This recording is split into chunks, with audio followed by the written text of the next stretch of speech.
Segundo livro dos Reis. Obrigado, David.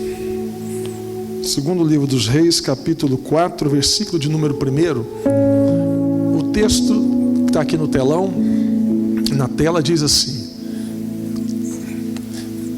E uma mulher das mulheres dos filhos dos profetas clamou a Eliseu dizendo: Meu marido, teu servo, morreu, e tu sabes, o teu servo temia ao Senhor. E veio o credor para levar os meus 2 filhos para serem servos. E uma mulher das mulheres dos filhos dos profetas clamou a Eliseu dizendo: Meu marido, teu servo, morreu, e tu sabes que o teu servo temia ao Senhor.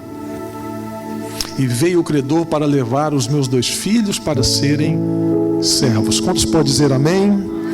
Fecha os teus olhos, sentado como você está mesmo. Te damos graças, ó Deus, mais uma vez nessa noite. Obrigado por tua palavra, obrigado por tua bondade, por tua graça, por tua misericórdia. Obrigado, Senhor, por mais um domingo na tua presença. Te damos graças pela semana que está começando, ó Deus. Como foi dito pelo evangelista Gledson, pelo o dízimo de um tempo que nós estamos na tua casa para te adorar, Deus. Fala conosco nessa hora, como já está falando desde o início, e que o teu nome seja glorificado, em nome de Jesus. Amém. Glória a Deus. Eu quero falar hoje sobre um tema muito do pouco.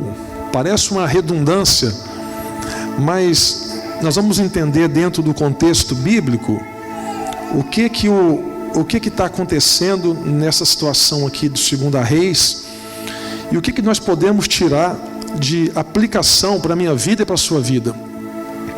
Esse texto de 2 Reis é um dos textos mais bonitos da Bíblia Sagrada. Eu gosto muito. É um momento que o profeta Eliseu ele vai fazer um milagre na vida de uma mulher, e o milagre que vai acontecer é uma faculdade, esse milagre aqui, porque ele ensina muita coisa para nós, mas é muita coisa. A gente precisa reparar dentro do texto, no contexto bíblico. Se você quiser ficar com a sua Bíblia aberta, para quem gosta de anotar, para quem gosta de acompanhar, o segundo livro dos Reis, capítulo 4, quiser ficar com ela aberta, riscar, passar caneta, fica à vontade. O texto começa dizendo, ou melhor, a epígrafe do capítulo, a epígrafe é aquele texto em negrito que está em cima do capítulo. A epígrafe vem falando sobre o azeite da viúva. E o primeiro versículo começa falando sobre a mulher. Agora é interessante que o texto não fala sobre quem é a mulher. O texto não está dizendo o nome da mulher, melhor. O texto apenas está falando de uma mulher. Mas se você olhar o mesmo contexto bíblico, e alguns historiadores que relatam essa história paralelo à Bíblia, eles vão afirmar que essa mulher, ela poderia ser, com base bíblica, a mulher de Obadias. Nós até falamos sobre Obadias aqui há dias atrás. Obadias, ele trabalhava ele servia para o rei, e Obadias ele vai esconder 100 profetas, ele vai manter os profetas por um tempo.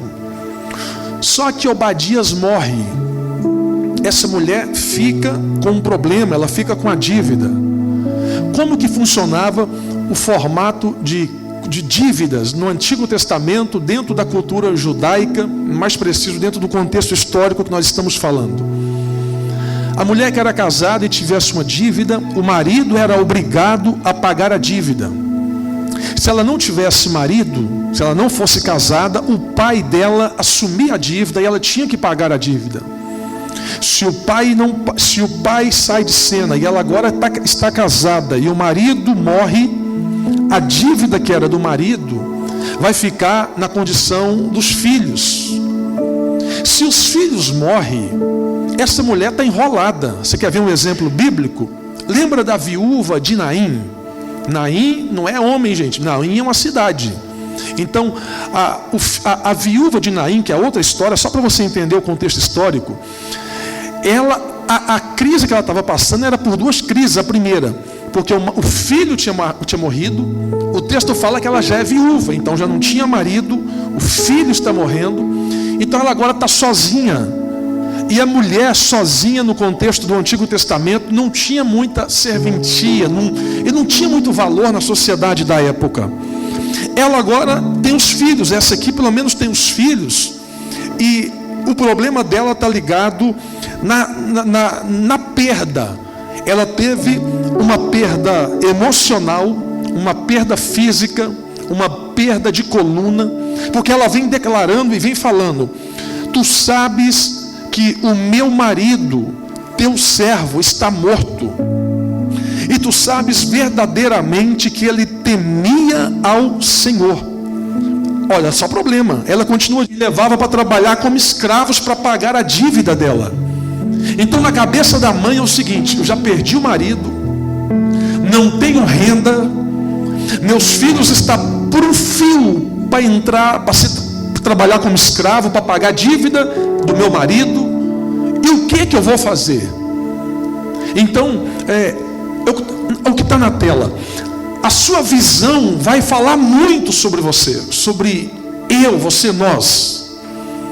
Ela está diante do profeta, ela está diante de um cenário de crise, mas a visão dela só está focada na crise. A visão dela é enxergar saída em nada. Lembra de Jesus na multiplicação de pão e peixe? Jesus manda os discípulos mandar organizar o grupo de 50 e 50, de 100 em 100. Aí Jesus fala para os discípulos: dai de comer ao povo. Os discípulos, focados nos problemas, eles vão olhar para Jesus e vai dizer: Jesus, não dá não, é muita gente, é pouco pão, é pouco peixe. A visão deles estava no problema. Lembra quando os discípulos entraram no barco, Marcos 6,38, e Jesus disse assim, vai navegando até a margem de lá, reme até a margem de lá. Eles vão remando, no meio do trajeto vem uma tempestade sobre eles, e eles começam a olhar no meio da tempestade, eles vão enxergar um fantasma. Eu te pergunto, desde quando o crente acredita em fantasma, gente? Pastor, mas por que eles acreditaram em fantasma? Porque tem crise na vida da pessoa que ela perde a visão. Tem crise na vida da pessoa que o assunto dela é só falar do problema e não da solução. Sabe, o congresso nosso de jovens e adolescentes, o tema vai ser metanoia. Por que metanoia? Mudança de mente. Se a gente não desconfigurar o que foi configurado com crenças, nós nunca iremos configurar o novo para um novo tempo, para aquilo que Deus tem para a nossa vida. Se a gente ficar batendo na tampa da caixinha, querendo o que Deus faz na caixinha nossa, do jeito nosso, Deus nunca vai fazer o que tem que ser feito do jeito dele. A mulher está ensinando para nós, Eliseu está ensinando para a mulher, e ela está ensinando para nós: mude a sua mente, metanoia. Mude a sua visão. O processo do casulo e da borboleta. Se não tem o processo, o coró nunca será uma borboleta. Se não tem o processo de mudança, borboletinha não voa, vai ser sempre um corozinho. Sabe, Eliseu está dizendo para nós: os processos que nós passamos na vida vêm para confrontar nós diante de Deus, não é para confrontar Deus diante de nós. Os processos que nós passamos na vida vêm para mostrar aonde que está a nossa visão, se está na crise, se está no problema. E aí eu pergunto para nós nessa noite, não precisa responder, mas aonde que está a sua visão? Não responde não. No problema ou no azeite? Na crise ou na solução? Aonde que está a sua visão? Eliseu, ele começa a dar uma aula para todos nós, ao ponto da gente entender, de todos nós entendermos algumas coisas. Por exemplo, ela vai pedir ajuda Eliseu está passando e ela vai pedir ajuda. Vamos ver o que essa mulher ensina para nós. E ela está com problema, 2 filhos querendo ser levados, marido morreu, sem dinheiro, só tem uma botija de azeite. Eliseu está passando, aí ela chama: ô profeta, Eliseu. Eliseu vem e ela vai falar só problema. Aí ela está ensinando algo para nós.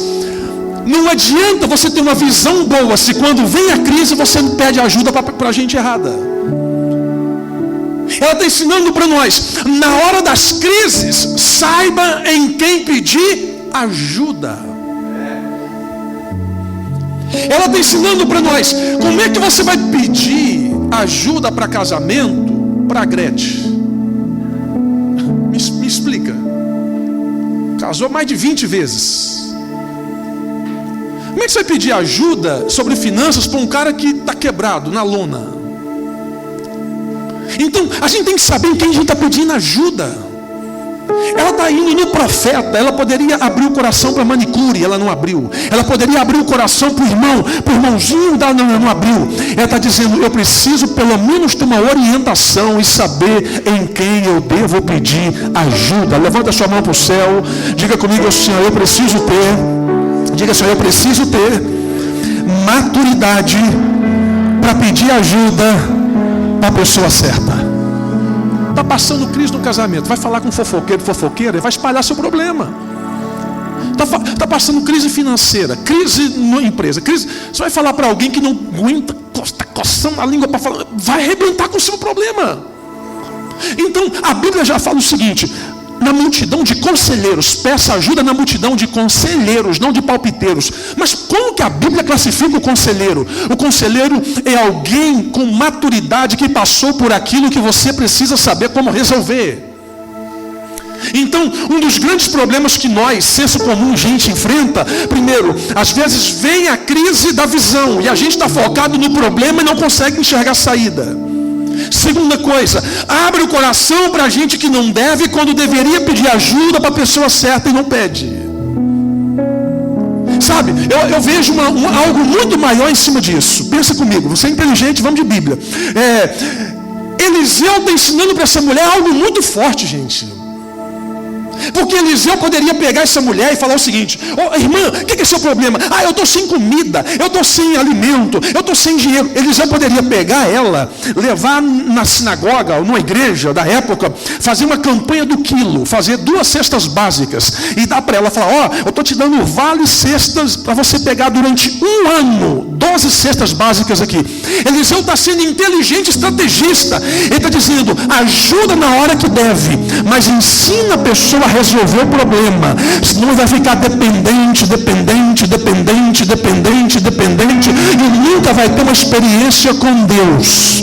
Eliseu está ensinando: precisamos ensinar as pessoas a ter experiências com Deus e não com a igreja.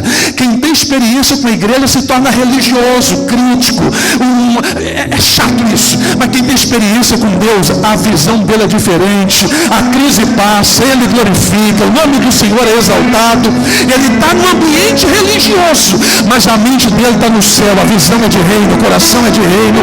Ele pode estar na crise, mas está dizendo: eu estou na crise, mas a crise não é minha, essa crise vai passar. Ele está dizendo: eu estou na luta, mas essa luta não é minha, essa luta vai passar. Ele está na prova, ele está dizendo: eu estou na prova, mas a prova não é minha, essa prova vai passar, e o nome do Senhor será glorificado na minha vida. Você pode receber essa palavra em nome de Jesus? Então, quem sabe na cabeça dela, ela estava esperando que Eliseu ia falar assim para ela: irmã, fica tranquila que eu vou te dar um cartão de auxílio emergencial. Todo mês você vai pegar um valor X e vai te ajudar. Só que Eliseu está dizendo: isso aí não vai resolver o problema. Isso não vai resolver o problema. Eu aprendo algo muito forte com Eliseu na Bíblia. Eliseu está dizendo para nós assim: não viva de milagres, viva de princípios. Porque quando nós vivemos de princípios, não precisamos ficar orando toda semana atrás de milagres. Pastor, mas eu não posso orar por milagre? Deve orar por milagres. Mas se a gente entender os princípios, a gente consegue sair de muita coisa que estava travada na nossa vida. você quer ver um exemplo bíblico? A morte de Jesus foi para quê? Para te dar a vida eterna, perdoar os pecados. E a vida de Jesus, os ensinamentos de Jesus, é para você viver os princípios dele na face da terra. Aleluia. Quem está comigo, diga aleluia. Aleluia. Então, a morte de Jesus gera vida eterna. Os princípios de Jesus para você viver uma vida de excelência na terra. Então, a pessoa tem que mudar o vocabulário. A pessoa às vezes está tão acostumada com o problema que ela já fala assim: pastor, essa dor de cabeça minha já tem 10 anos. Ela está falando, dor de cabeça minha. Pastor, esse problema meu na coluna, por mais que é um vício de linguagem, a gente entende isso, mas é aí que entra a estratégia que Eliseu está dizendo para a mulher: não acostume com a crise que não é sua, é só momento, vai passar. E o que eu faço, pastor? É você falar: eu posso estar na baixa hoje, mas daqui a pouco vai mudar. É a mudança de mente, metanoia, está aqui na mente. Eliseu está dizendo para a mulher: muda sua mente primeiro, muda sua visão. Quando você mudar a mente, mudar a visão, aí muitas coisas melhor vai acontecer. Deus, oh glória, está na Bíblia. Jesus, na multiplicação de pão e peixe, a primeira coisa que ele mandou o povo fazer: assentar em grupo de 100, 150 e 50. Por que ele mandou assentar? Por que ele mandou primeiro organizar para depois gerar milagre? Jesus está dizendo: não adianta orar por milagres se não tem organização para milagres. Jesus está dizendo para nós: não adianta a gente fazer campanha da quinta se a gente só quer a bênção da quinta. A gente tem que ter o abençoador da quinta-feira, tem que ter o dono da quinta-feira, tem que andar com o dono da quinta-feira, tem que estar com ele todo dia. Oh glória a Deus, você pode adorar o nome dele nessa noite. O nome dele é Jesus.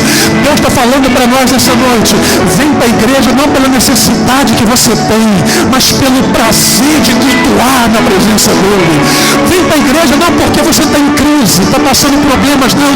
Vem para a igreja porque você precisa de estar na presença de Deus. Porque se Deus te dá o dinheiro, o carro, a prata, o ouro que você pede, você nunca mais volta na igreja. Aí Deus está dizendo: eu quero que você seja crente não por aquilo que eu te dou, mas por aquilo que eu sou, para que todo dia você acorda adorando, levanta adorando, anda adorando, vai adorando, e o meu nome é glorificado na sua vida. Quem está comigo, diga aleluia. Então, Eliseu está ensinando milagre. Eu estou falando você aqui, gente, mas é para nós que está na internet, é para quem tem em casa, senso comum de gente, me entenda isso. Mas você está debaixo de autoridade? A unção que você respeita é a unção que você atrai. Se na condição de pastor dessa igreja, se você é membro, se eu dou uma orientação pastoral para abençoar a sua vida, para crescimento espiritual, para discipulado, para confronto, para crescimento, e você aceita, você está atraindo a bênção bíblica de Deus para a sua vida, naquilo que é para expansão de reino. Quando você rejeita isso, você está dizendo: não, eu estou aqui, mas eu não concordo com isso. Eu estou aqui, não, isso aí para mim, não. A unção que eu respeito é a unção que eu atraio. Sabe, o nosso pastor João Batista, toda semana eu mando uma mensagem para ele: pastor, a paz, tudo bem? Eu só quero ouvir sua voz, o senhor está bem? Fala uma palavra de vida para mim, pastor João, manda um áudio para mim. Ele fala: Deus abençoe a Shalom, Deus abençoe vocês. Pastor, porque eu acredito no poder da unção que eu estou atraindo para a minha vida. O homem tem 19 anos de América, o homem ajuda a igreja em Cuba, na Venezuela, na Colômbia, tantos lugares. Pastor, que é isso? O que Deus deu para ele, para as nações, eu quero para a minha vida também, eu quero para a sua vida também. O que Deus está fazendo na vida dele, eu quero. O que Deus fez como ministerialmente para a vida dele, eu quero para mim, eu quero para a sua. Que é isso, pastor? Ela está dizendo aqui, a mulher está dizendo: o meu servo, o meu marido, teu servo temia o Senhor, ele morreu. A autoridade, gente, entenda uma coisa: não permita que a síndrome luciferiana atinja eu, você, nós. O que é isso, pastor? É ser tutor de nós mesmos, é ser provedor de nós mesmos, é falar: não preciso de Deus, não preciso de ninguém, não preciso de nada, eu sou meu provedor. Não é isso.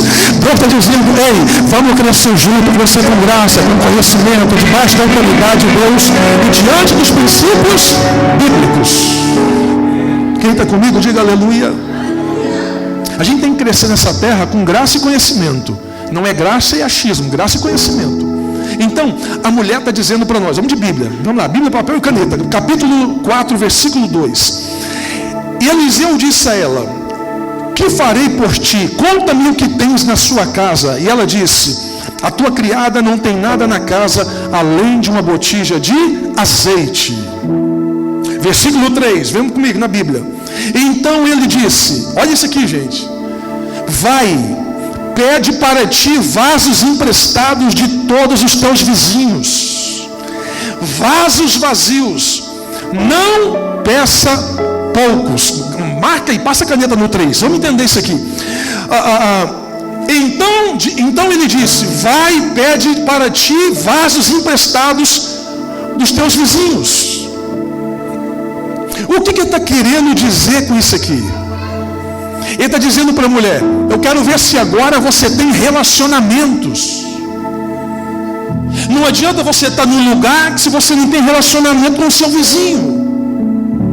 Isso aqui, numa palavra, lá no Novo Testamento, Paulo vem falando sobre isso. Jesus vem falando sobre isso. Essa palavra relacionamento, Jesus só muda o modo de aplicação dela. Paulo também muda. Chama-se comunhão.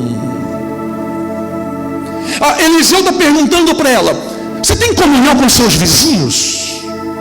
Se você tem comunhão com seus vizinhos, vai lá e pede panela emprestada. Pastor, imagina se essa mulher fosse aquelas mulheres barraqueiras. Brigou com o vizinho da esquerda, brigou com o vizinho da direita, brigou com o vizinho da frente, brigou com o vizinho de trás. Na hora da crise do milagre, não tem quem pedir ajuda.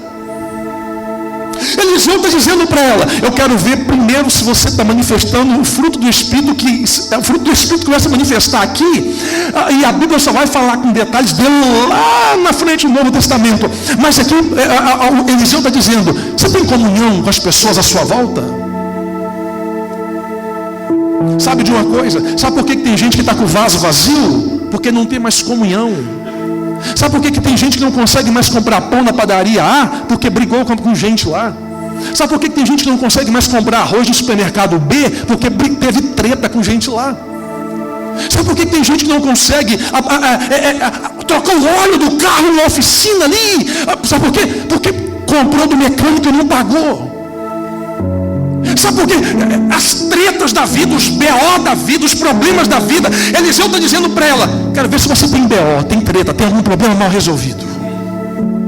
Sabe, gente, nós precisamos dar exemplo. Exemplo aonde a gente vai, onde a gente entra. Pregação não é isso aqui que eu estou fazendo não, gente. Eu estou expondo um texto bíblico para lembrar você do que você já lê. Pregação a gente não prega com a Bíblia. Não, esquece. Isso aqui você compra no Temu lá, compra um terninho, compra um sapatinho, compra no Chai Natal, aí chega aí no Xing Ling da vida. Pregação é com a vida. Pregação é no dia a dia. Pregação é como eu me comporto na minha rotina diária. Lembra daquela história daquela mulher que o marido dava um de santo demais na igreja?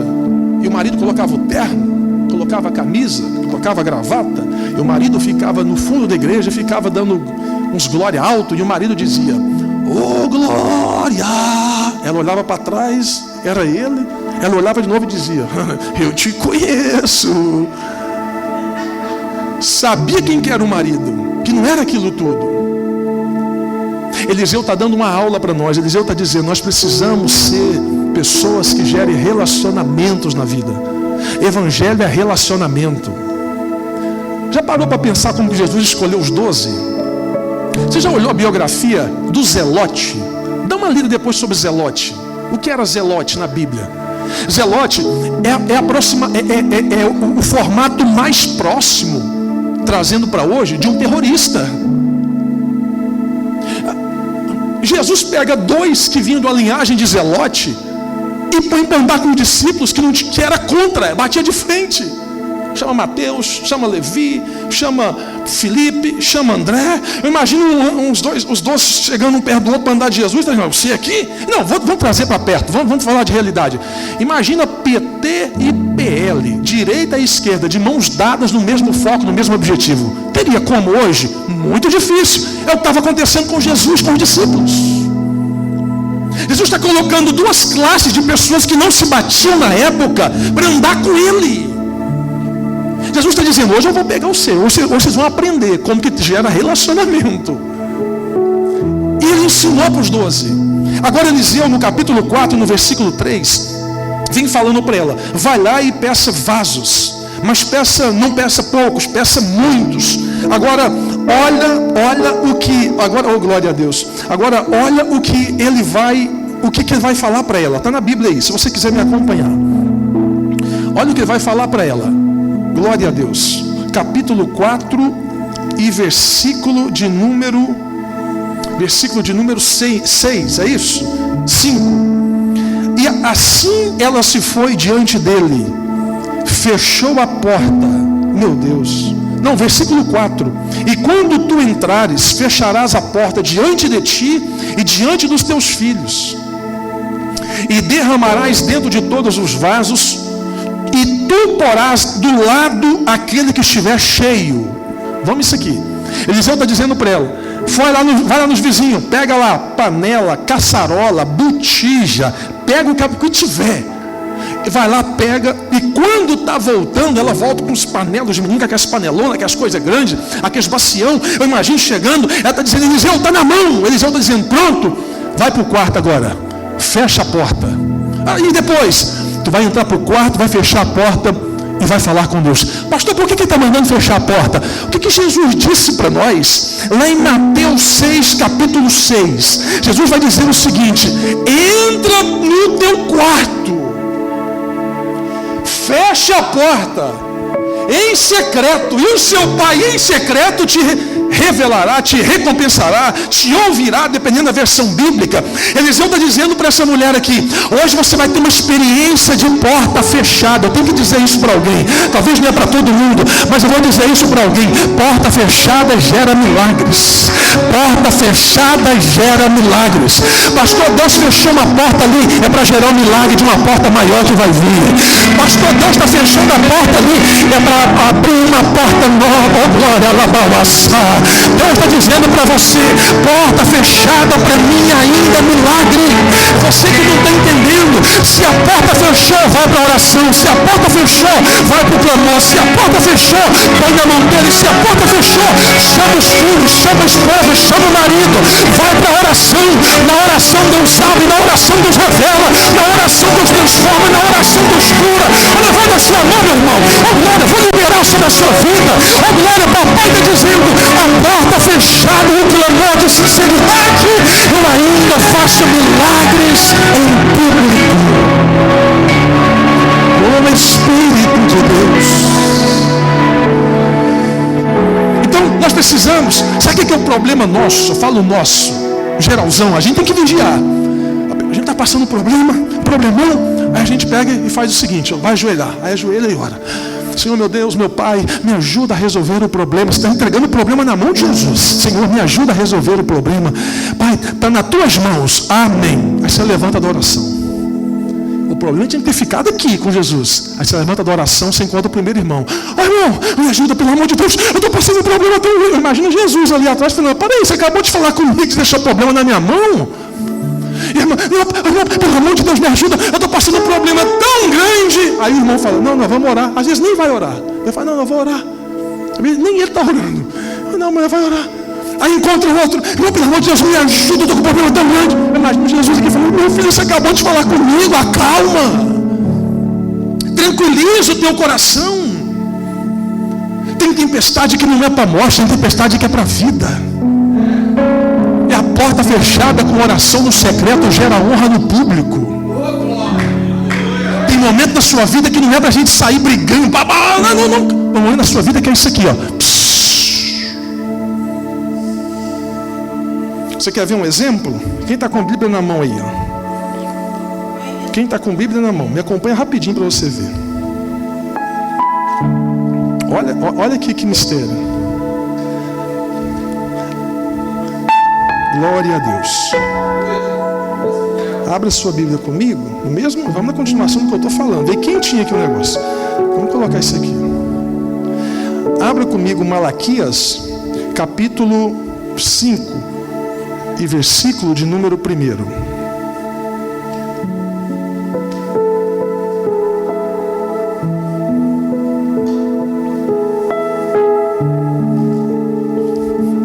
Quem achou, diga amém. Malaquias capítulo 5. Quem achou, diga amém.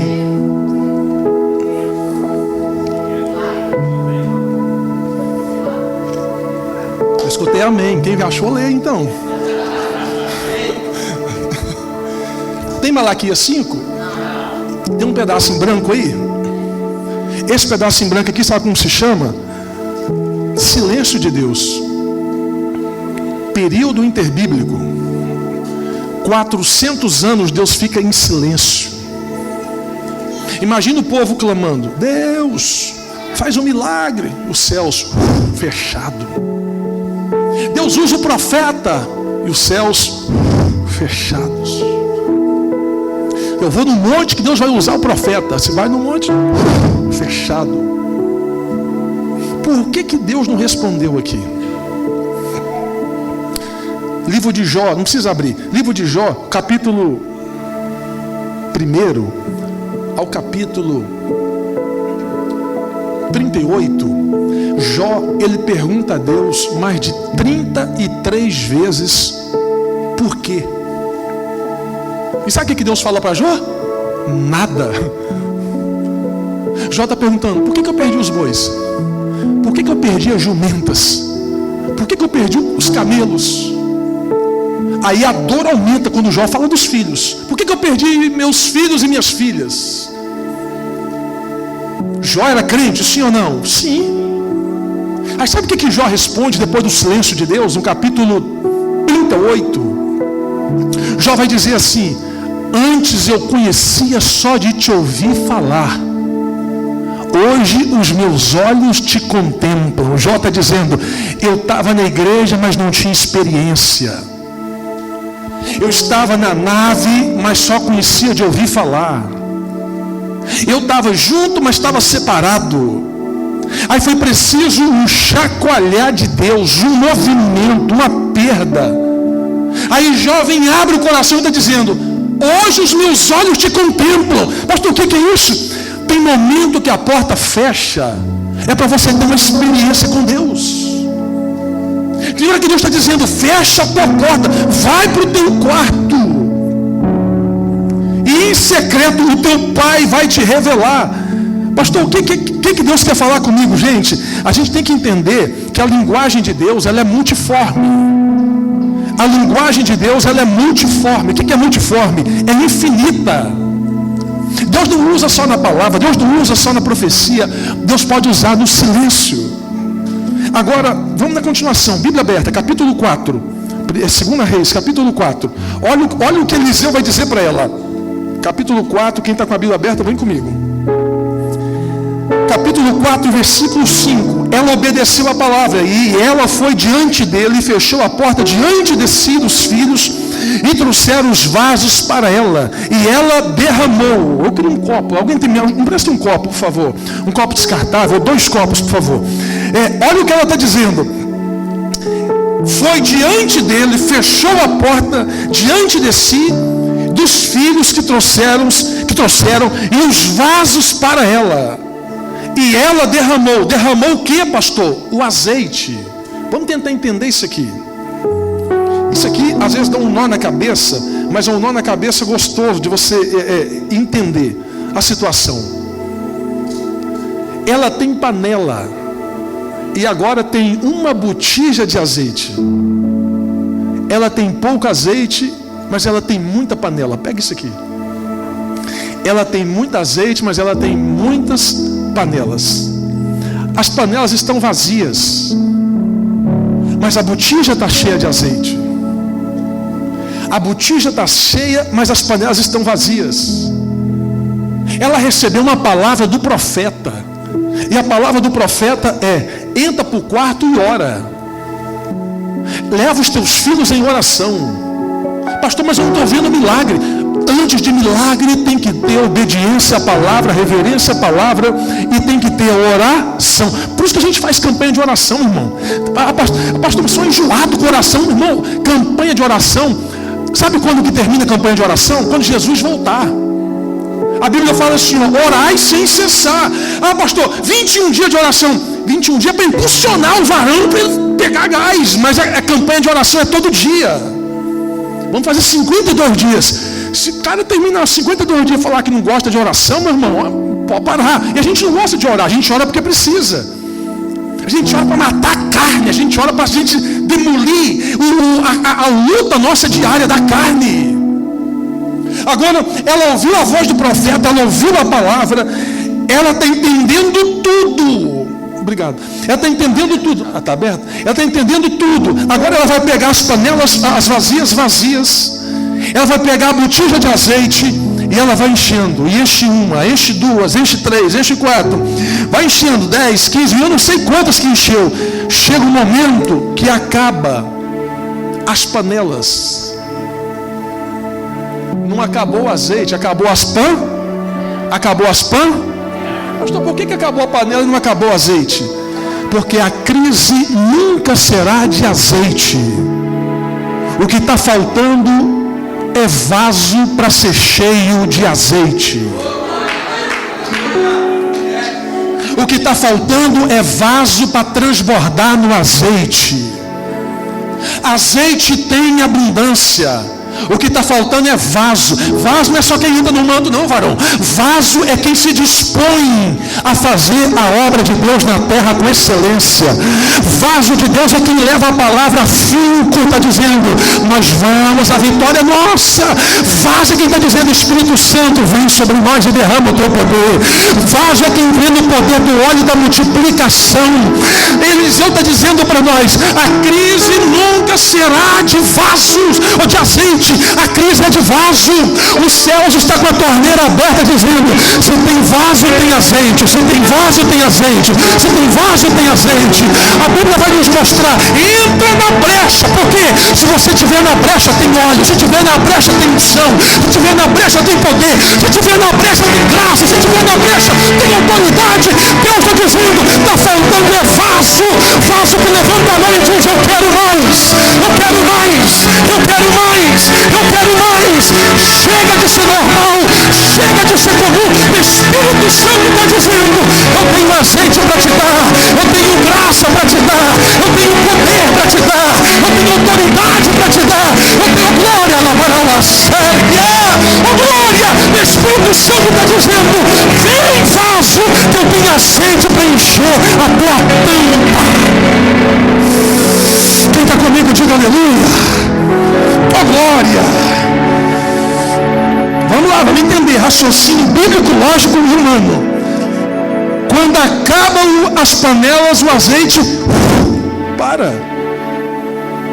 Mas por que o azeite parou? O bom é ver transbordar. O bom é ver o negócio cair. O bom é ver o trem derreter, o trem correr no chão.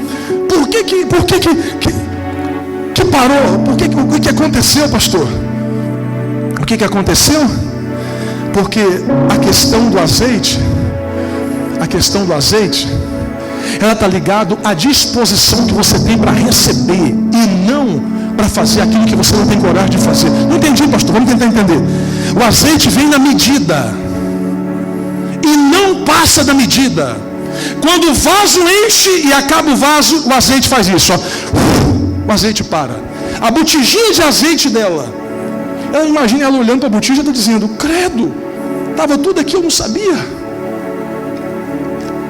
O milagre estava aqui, eu não sabia. Por que não transbordou mais? Porque Deus está dizendo, para cada vaso, eu tenho a medida certa do azeite que ele precisa para a vida dele. Por isso que Provérbios 20 e 21, a Bíblia diz que bênção antes do tempo vira maldição. E antes de ser, porque a gente tem que entender duas coisas, o olhar normal e o olhar reverso. Temos que entender o olhar bíblico e o olhar de confronto bíblico para nós. Nem sempre Deus vai te dar o que você pede, eu já falei isso aqui, mas Deus vai te dar o que você precisa. Qual que é a diferença daquilo que você pede para aquilo que você precisa? Porque talvez o que você pede hoje, sem estrutura de azeite, te desvia, faz você sair da igreja, faz você perder a salvação, faz você perder a família, faz você perder o emprego, faz você se perder. Aí a Bíblia vem falando de maturidade. O que é maturidade? Maturidade não é cabelo branco. Maturidade não é idade. Maturidade é decisões. Eu conheço idosos que agem como crianças e conheço jovens que agem como adultos maduros, porque a maturidade está nas decisões que nós tomamos ou que nós não tomamos. Ah, pastor, eu já tenho 50 anos de crente, 70 anos, pode ter 200 anos de crente, se não se comporta como crente, não tem maturidade cristã. A questão está voltada no posicionamento que nós temos diante de Deus. Então, Eliseu está ensinando para ela e para nós o seguinte: você precisa entender os princípios da multiplicação para o nome do Senhor ser glorificado. Vai vir na medida certa, sem passar da conta para não jogar fora. Aí ela entende isso. Vamos de Bíblia, capítulo 4, versículo de número 6. E sucedeu quando os vasos estavam cheios, ela disse ao seu filho: traz mais um vaso. E ele disse: não tem mais vaso. E o azeite parou. Olha o 7 para a gente terminar. Então ela veio e disse ao homem de Deus, e ele disse: vai, vende o azeite, paga a tua dívida e vive tu e os teus filhos do restante. Levanta sua mão para o céu e diga comigo assim, ó: o pouco com Deus, diga assim, ó: o pouco com Deus é muito para os homens. Não, seja profeta, seja como a unção de Elias hoje. Fala mais grosso, fala assim, ó: o pouco com Deus é muito para os homens.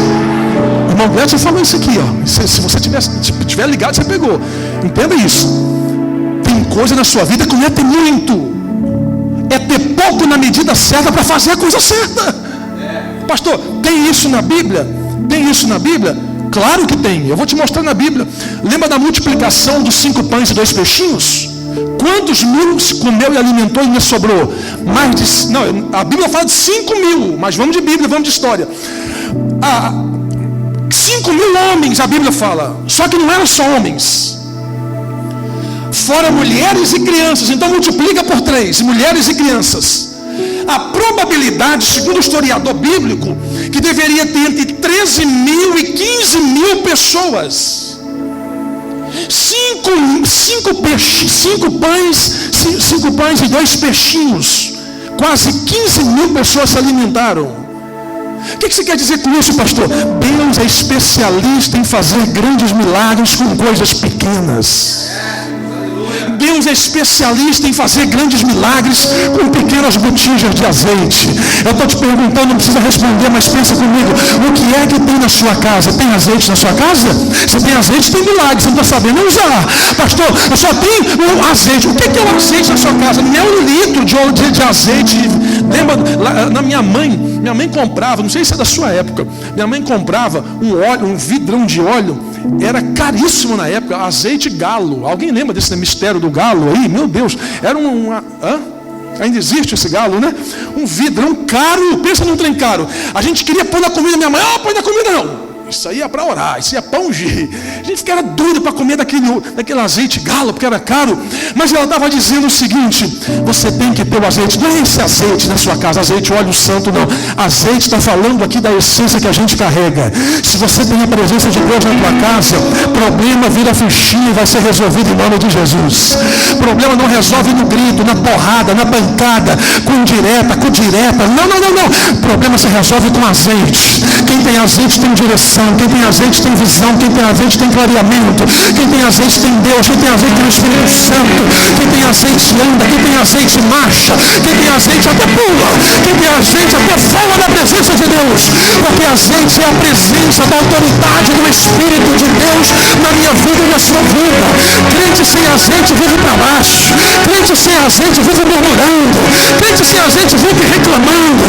Vive olhando o problema. Mas crente com azeite não, meu irmão. Tem igual aquela glória. Lembra da sunamita? Como é que vai? Está cheio de problema na casa, mas ela está dizendo: vai tudo bem, porque eu tenho presença, tenho graça, tenho azeite, tenho autoridade. Quem tem azeite na casa, levanta sua mão nessa noite, pelo amor de Deus.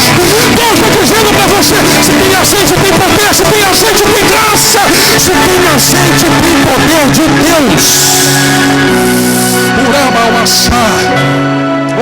Aleluia! Eliseu está dando uma aula de faculdade para ela. E a aula de faculdade está aí a Bíblia. Passa a caneta aí, passa o lápis, faz uma bolinha, risca aí. Versículo 7. Então ela veio e disse ao homem de Deus, e ele disse: vai, vende, paga a tua dívida, e tu e os teus filhos vivem do resto. Pastor, o que ele está dizendo? Está dizendo: vai, movimento. Ela pegou o azeite, ela poderia ter ficado quietinha, paradinha, dizendo: a glória é minha, a vitória é minha. Quem me viu na prova e não me ajudou, quando vê na bênção vai se arrepender. É sabor de mel. Não, ela poderia ter feito isso, não fez. Eliseu está dizendo: vai, movimento, anda. Eliseu vai dando direção para ela. Escuta isso.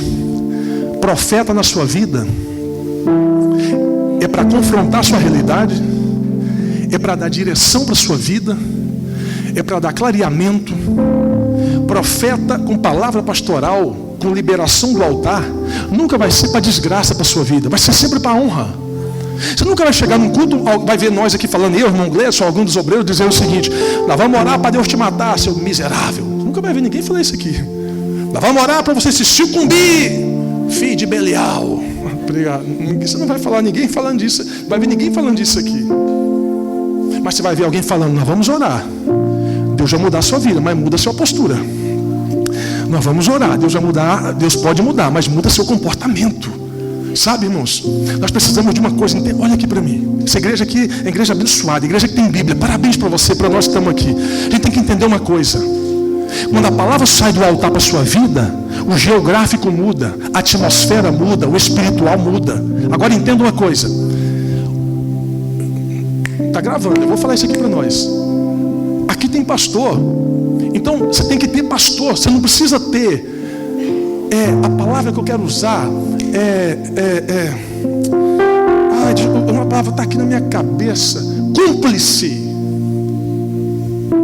O cúmplice sela o que você quer. O pastor confronta o que você precisa. Então o cúmplice vem para falar: não, é isso, faz certo. O cara está indo para o buraco. Em vez de falar assim: sai daí, rapaz, você vai cair, vaza daí. O cúmplice está concordando com tudo com ele. O pastor às vezes chega e fala assim: varão, varoa, ungida, ungido, vasinho se for pequeno, vazão se for grandão. Está errado, cara, não faz isso não, vamos mudar, vamos melhorar. Eu ouvi uma palavra do meu pastor, que ele vai estar aqui, o meu ex-pastor, o pastor Josué Gouveia, um cara fenomenal, um mentor na minha vida.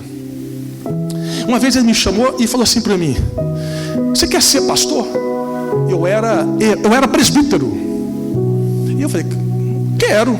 Ele falou assim: toda vez que eu te chamar aqui para te confrontar, não é para você achar ruim, é porque eu sei o que você pode dar nessa igreja. Eu olhei para ele e falei assim: por que você está falando isso para mim?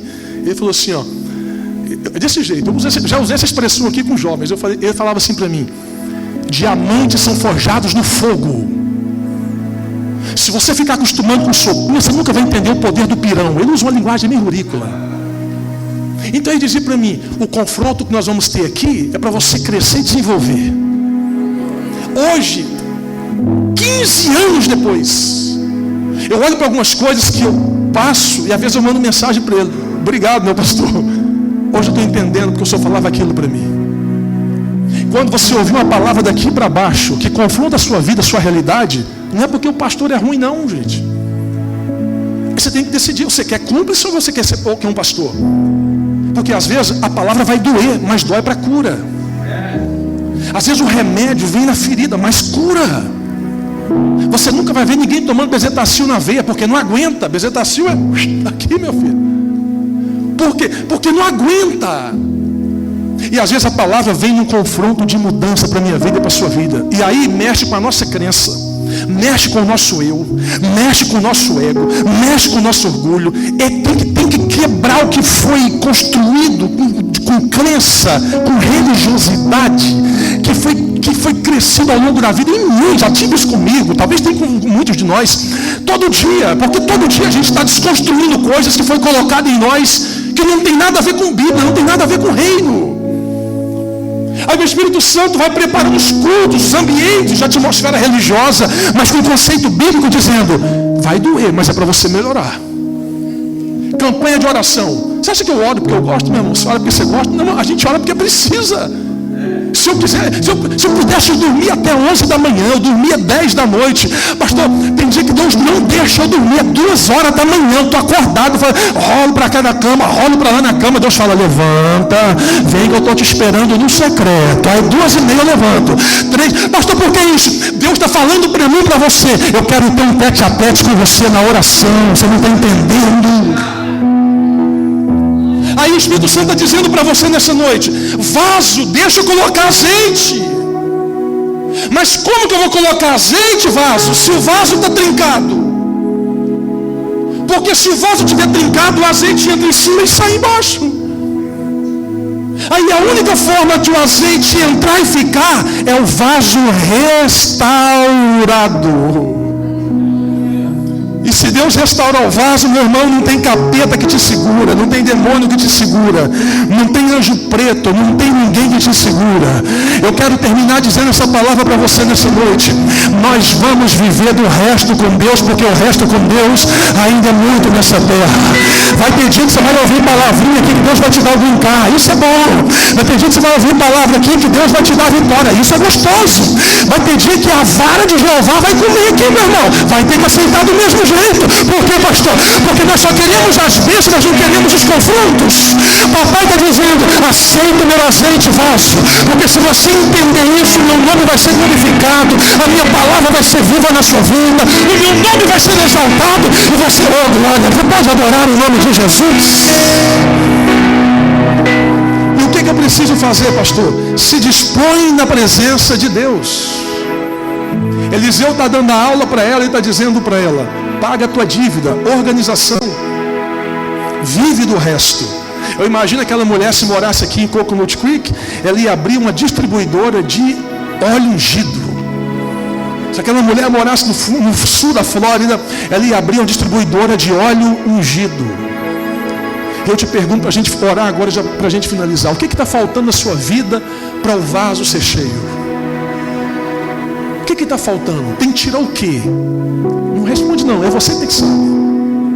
Pastor, eu não gosto. Não, irmão, tem coisa que eu não... Tem coisa que eu odeio, mas às vezes eu tenho que fazer. Tem coisa que na condição de pastor, não é que eu gosto, eu sou obrigado a fazer. Tem coisa que na condição de crente você tem que fazer. Por quê, pastor? É a Bíblia que manda. O nosso manual de regra de fé não é o que eu penso, é a Bíblia Sagrada. A Bíblia fala assim, seja pacificadores. Às vezes o pau está quebrando, tem um soltando míssil de lá para cá, você tem que entrar no meio e falar, calma.